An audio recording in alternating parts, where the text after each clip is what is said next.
tak je, kak je. No to, živeli!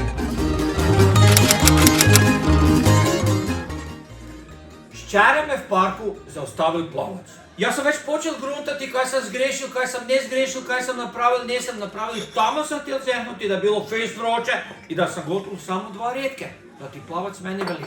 Oprostite, znate li možda koliko je sati? Sam se reče da sam žepu imam mobilni, ja ti to spuknem.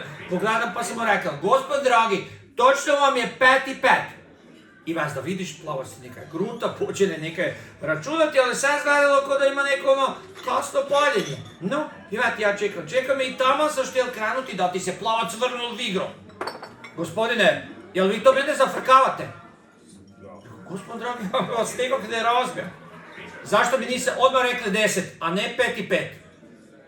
I vas da ti reči da v policijskoj školi nemaju dobro matematiku.